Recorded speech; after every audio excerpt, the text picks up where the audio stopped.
we have an opening tradition here where I like to ask a certain question, and I'll start off by asking, pilot say what? What? Exactly. I don't exactly. Thank you for joining us on the 13th episode of Pilots Say What, where we hear what pilots have to say. Appreciate you guys for joining in. Yes, of course, sir. My name is Zach. Today we're going to talk a little bit about what it's like to be a student. Either you're a pilot in training or you're at thrust flight. We're just going to talk a little bit more about what that's like. And I do have two guests with me. I'll allow you guys to introduce yourselves briefly real quick. Maybe like, your name and how long you've been in this program. And I'm Jacob. I started ZTA in the May class. Yeah, just started out at private. Yeah. And been loving the time here so far. Yeah. And how about you? Would you like to introduce yourself? So yeah, my name's Hassan. I'm 22. Mhm. I was pretty much born and raised in Texas, Mhm. and I'm not like I wasn't the type of pilot who always knew they wanted to be a pilot and like had planes as a kid. I wasn't that. I just, I found out about it like a little bit later, and then I fell in love with it. So Yeah. I'm part of the May class as well. Mm-hmm. And I did my discovery flight at Thrust, and ever since then, it's just been like super solid. That's really cool. Yeah. I love being in the air and like being behind the controls. It's such a sick feeling. Well, was it your first time when you did the discovery flight? Was that Yeah. one of your first times being in a plane that wasn't like a commercial airline or something? It was the very first time. Yeah, for sure. Was that something similar for you? Did you do a discovery flight, or did you? I did mine in a 6-pack. Okay. Yeah, so my experience was completely different. He kind of talked. We knew each other before we got here. Okay. So I was telling him. Day one. Yeah. I was talking to him, and he was like, "Dude, trust me. I did my discovery flight here. The planes are sick. Like, the people are so nice. Just come visit the campus." And I just came up here and did a little tour, and I was like, "Yeah, I'd much rather be." Yeah. I won't say the other place, but I was like, "Yeah, I'll just come." You see it at the door. It was done once we got here. You see it at the door because when I first got into all this, I applied to like as many schools as I think I might have applied to every school like in this metroplex. And Thrust was the first school that hit me up. And then when they hit me up, they were super like personal. Like Nathan called me. Yeah, you probably talked to Nathan or Michaela, he was right? so personal. Michaela was still like so personal. And I'm like, that's the school that cares.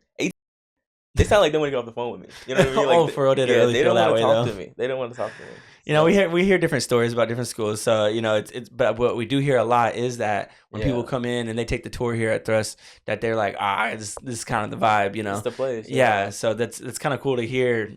I mean, you just hear it over and over again. That's all I keep hearing from students. They're like, when they walked in, they just knew they wanted to come here. It's different. So did you have any prior interest to flying before y'all started talking about it or anything? I did not put much thought into flying. Not too long before I joined Thrust. It was kind of, no, I can't say it was an impulse decision. It was $100,000. Yeah. $150,000 impulse. But considering just, maybe an elongated impulse. No, I feel you though. I understand. Like, it was a high. Realistically, I was just kind of like, your interest got piqued, right? Got piqued. Yeah. Wasn't really liking the direction in college. And then I was doing my own research, talk more with him. We're like, okay, this would be dope if we did it together. Yeah. Loki. It'd be dope to be a pilot. Started getting more interested in it. Did a discovery flight. Liked it. Yeah. And so the pieces just kept adding up. Yeah. And it's just like every time you looked something more into it, it just added on to why you should do it, right? Insane. You didn't find anything that turned you away. You're just like, this I'm still looking. Yeah. I'm still looking. I can't find it. Yeah. Done decision. That makes sense. Yeah. So, I mean, what do you think piqued your interest in? I mean, I'm going to ask both of you guys, but I mean, it sounds like you had, like, were you in college at the same college or anything? Yeah, we both went to UNC and we were there for like a hot minute. We're third year, you know what I mean? Like, we're close to finishing. But the job that I had, I spoke to a lot of pilots. And I spoke to one pilot who, he had like a runway in his backyard. And he said that he would just take his kids and his family and just go to California. Man. He was a pilot, so he's making crazy amount. We're in a mansion here, and he's flying his people to California. Yeah. And then he just seemed like the happiest guy ever, and he showed me all like his planes and stuff.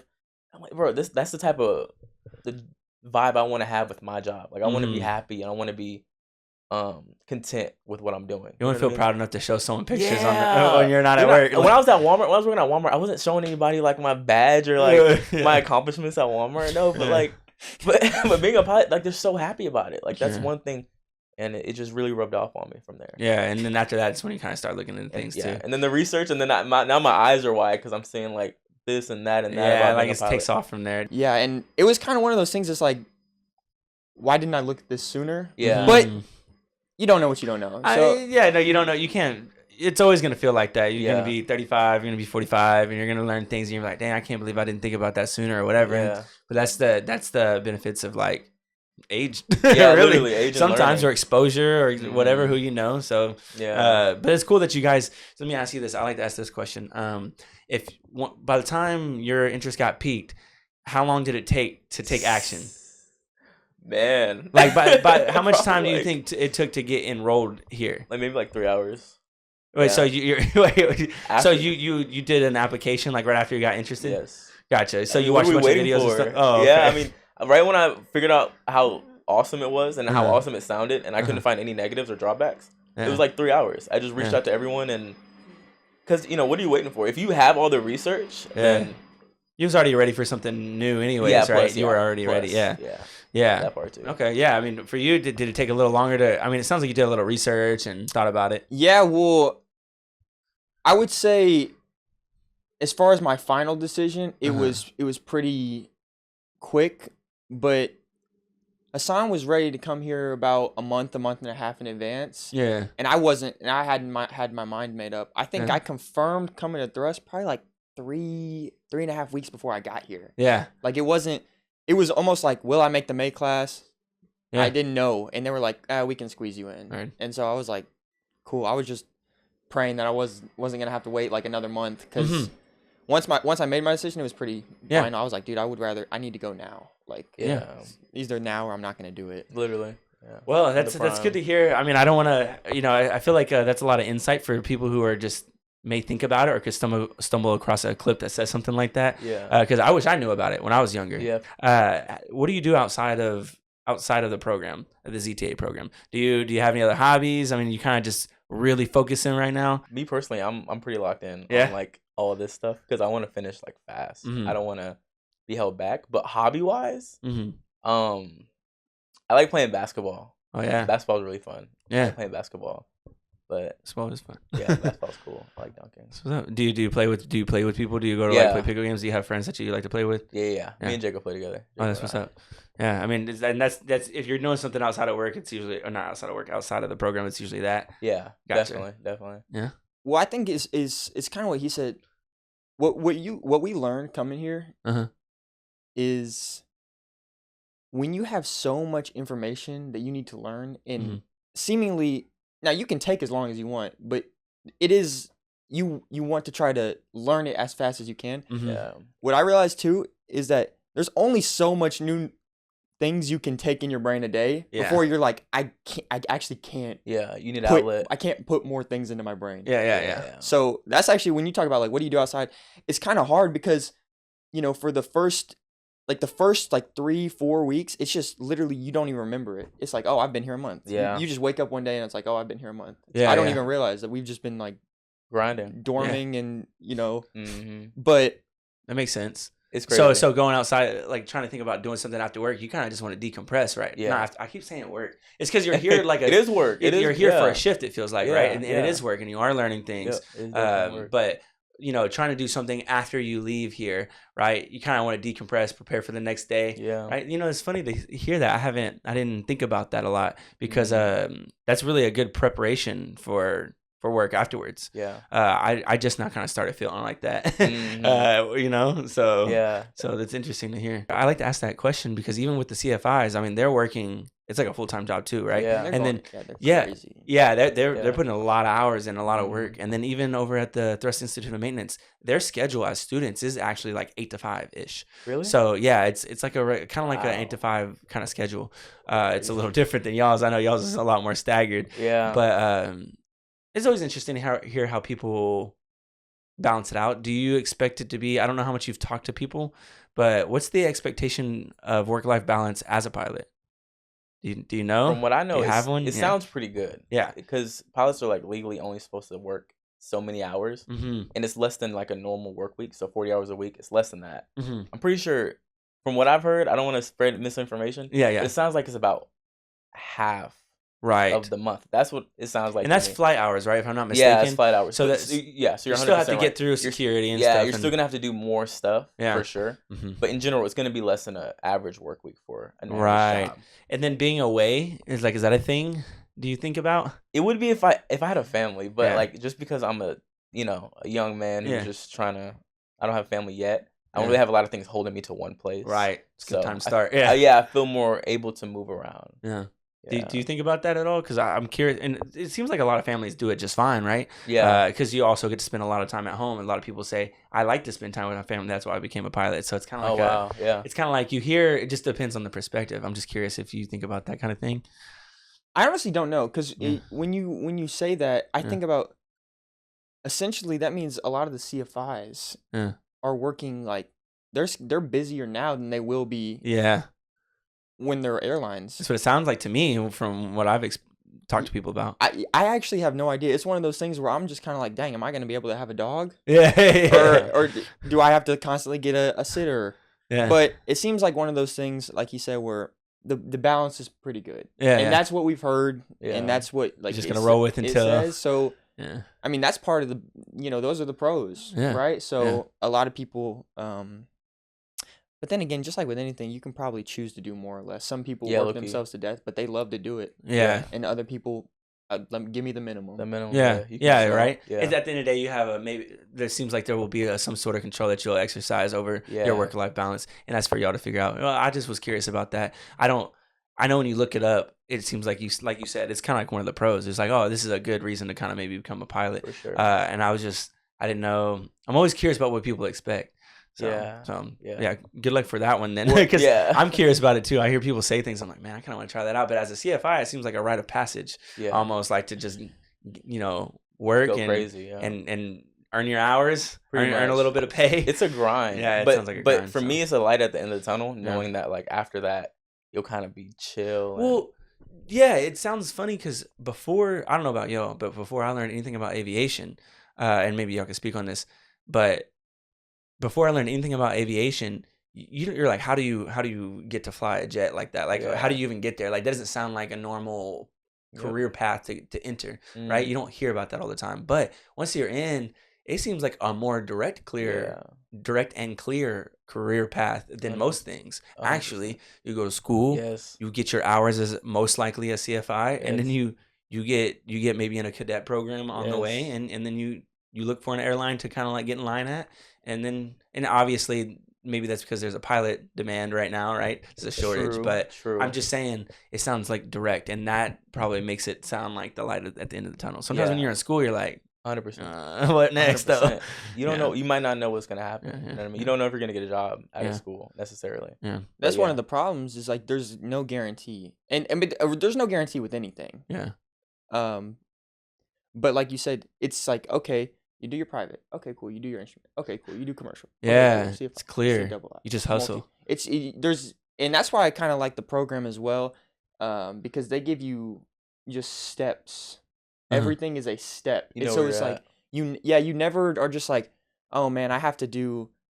I never have to do this much. Yeah. I just have to focus where I'm at. Yeah. And then once I got this down, okay, I can add a little bit to it, and then I can add a little bit more. It's like a video game, honestly. Yeah. It kind of is. It kind of is. Yeah. Next boss level. Literally next boss level. Yeah. Stacking it up. That makes sense though, and I think that does a lot for certain kinds of people who kind of need that. Because at least for me, I didn't like. It's not easy, like you said. There's nothing's for sure, and I'm the type of person that maybe I'm like I'll think too much about what farther down the future about things I don't know, and then that'll maybe like get me in analysis paralysis. But it sounds like it's kind of easy to avoid analysis paralysis in this situation because there are clear steps to take. And that's what it sounds like. That sounds nice. That's kind of why I was so open to like spending the crazy amount of loan debt that I did, just because knowing that these steps are in place and that so many other students have done it. And are doing it, and I'm around it. So I also went to housing. I did student housing at Thrust, just because I wanted to be around pilots who are doing the same exact thing. That's a good foresight to have. It's honestly, because, obviously you can probably get an apartment with all the amenities and everything you want, but you can't really you can't put a price tag on being around community, which I found really important. Like we talk to each other, we go over stuff, we talk to other pilots, we come over, etc. Yeah, so that's really nice. It's a lot of people have talked a lot about how community is actually, they didn't realize that community is going to be such a big play such a big role in their journey here in the program. And it doesn't sound like that's exclusive to, you know, Thrust Flight or ZTA. It sounds like the pilot industry in general is kind of like its own community, right? Like I dance and I do video and I do creative stuff, and they all have their own communities. I feel like any niche has a community, but pilots have a strong community. It sounds like, and it all the way down into the student life. Cool having the roommates too, because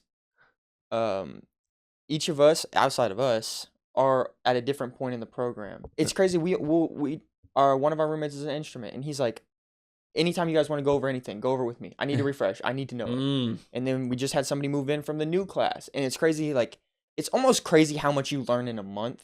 Yeah. Because we can just give him everything we learned when we first got here. It's just like right there, right? And he's just like sitting there wide-eyed. And we're just like, dude, you're going to be way better than everybody in your class. And we're just like, we're hooking him up. Yeah. And then when we got there originally, we had another roommate who was a commercial student. And he was like, hey, I'm trying to become a CFI. Like, if y'all need help, I need to learn how to teach people. I want to go over this stuff.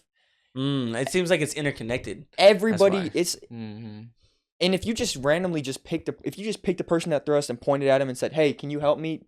90% of the time they will just. I say 98%. 98. I've never had a bad like social experience. I guess you just wouldn't do it if they had like a stank face that day, but they probably would still help you. Or if they're on the restroom. Yeah, going to the restroom. Can you help me? It's a no, probably. Exactly. That's the one time. Yeah. You can tell when you shouldn't catch them at a certain time. But no, I hear what you're saying though, because even me as a videographer, and I go over there and I want to talk to people. Like everyone's just so willing to be cool and helpful. Yeah, so it's crazy. I'm that way. One of the last jobs I had was I really liked. They only did so much training ahead of time because there's only so much you can learn through a computer. Yeah, book knowledge. You know, you kind of got to get out there. But they really made a big deal about it being a safe environment to talk to people and learning through your peers and through your coworkers and stuff. So, I value that too. So it's really cool to hear it work so well here. It seems like we got a good system for that. Like it's not even something. Don't you ever think about how you've been a part of something and it's kind of like, I don't know, it's kind of corny or whatever. Like, people don't talk about it like that here, though. You don't feel like, do you ever feel like anyone's doing too much? You never feel like that here, right? Not at all. That's what I like. I like that it's really obviously like everyone's all gung-ho for it. It's not corny to be like, let's go. Yeah. That's what I like about it. 100%. What are some things that you found to kind of be a little more difficult than school, than university? Probably, I want to say application, honestly, because you can rote memorize, you can flashcard anything, but with thrust and airplanes and doing something that's so real, like people, like this is because you're about to go fly. This is safety. Like this is everything. So you really need to know the intricacies of what you're doing and why. You have to be able to connect things, which I found kind of difficult. But it's fun though. Do you feel like it's a little bit more of a motivator, knowing that you're actually going to be in the air in a plane with 100%. People and things like that? 100%. Okay. 100%. Because before this, I was trying to get my written done before I got here, which is highly advisable. Definitely get your written done. But I try to get your written done. Definitely get your written done. You're gonna hear that every second. Get your written done. Yeah. But I was studying through Sporties, which is like all videos and stuff. So it was kind of hard to motivate yourself because you're not really about to fly. Yeah. But nowadays, knowing that we're actually going to get in the plane, we have to know what weather is ahead of us and what it means. It kind of adds something to it. Then for you, like you said, flashcards and things like that, is there something that's like your favorite go-to method to sit there and try to retain knowledge, like taking notes or whatever? Whiteboard. Really? Get a whiteboard. Yes. I like whiteboards because you can like. I'm a whiteboard person. Yeah, whiteboards are beautiful. I mean, it's old-fashioned, but whiteboards are beautiful. Yeah. You can write down. So yesterday, I literally wrote down the intricacies of the engine. So I wrote down the crankshaft, how that connects to this, how that connects to that, how that connects to this. Just kind of like going through the whole process. And this is on your wall or something, like a big whiteboard? We have a pretty big whiteboard. Okay. We went to Walmart and got it. Yeah. Right. Because you can memorize like what a crankshaft is. You can memorize what spark plug. You can memorize all that stuff, but then you can actually write it down and like visualize it. So if you're getting on asked, like display, right? It's on display. So if you get asked by a CFI questions that really aren't in your note cards, well, you understand how it works. So you can at least try to come up with something based on what you know. That's a good way to retain that. You're actually focusing on understanding. Yes. More than you are just like remembering and retaining. Yeah. And I think that's really what makes it easier to apply or even recall. And they'll always tell you like you can go a little bit deeper. Like that's why they say don't just know what it is, know where to find it. Because where you find it, that's where you can get the bulk of it. And I think that's what makes like a safe pilot, someone who goes literally ahead of it, just to like be more. Because the way we're explained is like if someone's putting their life in your hand, to like fly them somewhere, you want to be able to the best of your abilities, explain everything. Honestly, everything. You want to be one with the plane because they're trusting their life with you. Yeah. And I find that I actually like that's important to me. Like you're not gonna give me your life, and I'm not doing my best to understand everything about what's going on here. And I totally understand that. I totally get what you're saying. Because first of all, I can only imagine the responsibility level. My comparison is a lot. I don't think the responsibility is quite the same. But even when I was just freelancing with the video work, right, I started to think to myself, I don't really know what benefit I'm offering you by making this video for you. And until I find out how to make videos that actually are going to benefit you or your business or your brand or whatever it is that you're having it for, then I gotta I want to feel confident in that. I want to be able to tell you that this is what you're getting out of it, other than just the visual itself. Exactly. So like the way that I'm relating that is that going a little deeper to sit there and say, no, not only am I gonna actually fly you there, right? I'm not just gonna accept the hire and then figure it out how to get you there. Yeah. Like I want to feel so confident that I can make you feel confident. I want to be able to give you my word. 100%. Yeah. So you just hit it on the nail. 100%. Like, That's you what want to make them like. feel confident. Right. You want to be able to be that confident to make them feel confident. Exactly. Right? That's the goal. And that's you don't want to lie to them. Yeah. But I think that's the goal. I think that's why we kind of like lean towards studying a lot, just because we want to get to that point, and it's not just going to happen naturally. Like you actually have to go crazy. Here, you have one goal. They're like, you come here, hey, you're not allowed to work a job. You know what I mean? We need you available at all times if we need you, and we need you to be focused on one thing. You can really center your focus. And I think that's where it can really help. Whereas like you go somewhere else that's more like, hey, you're getting a degree for a job that you don't know until you're graduating. Yeah. You still don't even feel prepared for the job when you're done. You still got to work free for a second. You got to do all the extra stuff. And there's a lot of things I could think about. We could go down the rabbit hole, right? Of like, that's part of why maybe the community and the motivation go hand in hand, because you're easily embedded into something where you're not splitting your focus. Everyone's focused on the same thing. It's like a group mentality. It seems like Thrust Flight is taking accountability, like shared accountability for y'all's success. And I think that might be something that helps motivate the students here as well. 100%. Because a lot of times when you're at a job, a lot of times when you're working with someone who's older than you or whatever it might be, they're not sharing any of that like accountability. They're not really investing. The school's investing in you. They want to see you get through, it sounds like. Yeah. And you believe them. You're killing it. And you believe them. You're killing it. I think that's huge. I think that's a big factor. I think if you look over here, there's like the circle of thrust going hard and like accountability. And then that kind of like motivates the circle of like students to be communal and be like, okay, we have to go hard too. Like we all have to kind of get to come together and work. So it's like a cycle. If thrust wasn't doing what they were doing, then you have no clue we would have done. Yeah. It sounds like the students. It sounds like not only are all the students on the same page of trying to get through the program in an efficient time, but the school is too, and maybe that's the difference. Maybe there's been at jobs where they tell you what their priority is, but you can tell that really that's not their priority, and that's where the fall off is. And maybe here that's not the case. That's culture. Bro. Maybe that's just maybe that is culture. Maybe the school's in on the culture. It's not just student culture. It's like the school. But culture. It's the same thing of when you get here, they tell you it's important to be here. Yeah. Our ground instructor actually told us this too. He was like, no, you don't have to be up here all the time. But, you can come an hour and a half early. After your ground class, you stay an hour.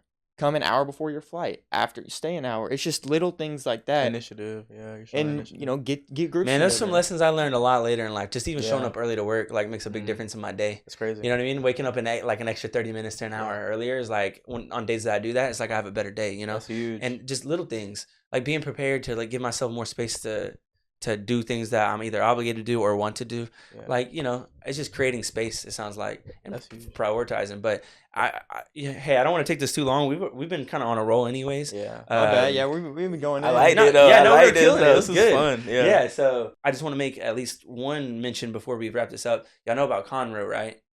Yeah. So we're opening another location. I don't know if y'all seen pictures, but I hear it's gonna look really good. Do they have pictures? They have I saw one picture. Apparently, there's some pictures though of what some of the facility looks like. Look at that. Yeah, dude, a new location is probably gonna be so sick. Because it's funny because Addison, like our location is definitely obviously the first one. Yeah. And like the hangar is super hot. Yeah. And then you see like Denison added a fan. They added a big old fan. It makes a big difference. A big fan. So I wonder what they're gonna have. They're probably gonna have some like the newest The newest stuff. Two fans. Yeah, right. Two fans. Yeah. I did see some of it, and it looked really nice. So, and then gonna be our third location. It seems like we're really we have eyes on continuing to expand. I mean, obviously, I don't know what the next plans are gonna be, but we got a lot of stuff going on. So I'm pretty excited about that. I just like to share that excitement a little bit. No, that's awesome, bro. Yeah, you're a part of something that's growing. So I bleed through red. yeah, there we go. I like it. But okay, well then look, we've been killing it. I think that we're gonna go ahead and wrap it up. So for all the listeners who maybe are watching on YouTube or on Spotify, Apple Music, wherever you find this podcast at, I do appreciate y'all for joining in, especially making it to this point in the episode. We're really excited to talk to a few more students this month. We want to kind of focus more on what it's like to be a student, at least for a few episodes. If you did enjoy this, it really helps us out if you can, give us a like or follow on whatever listening platform. Give us a subscribe on YouTube. But for those who are even more interested in what's going on at Thrust Flight and what the students are talking about, go to thrustflight.com. Maybe even give Nathan or Michaela a call, and we'll at least get you situated.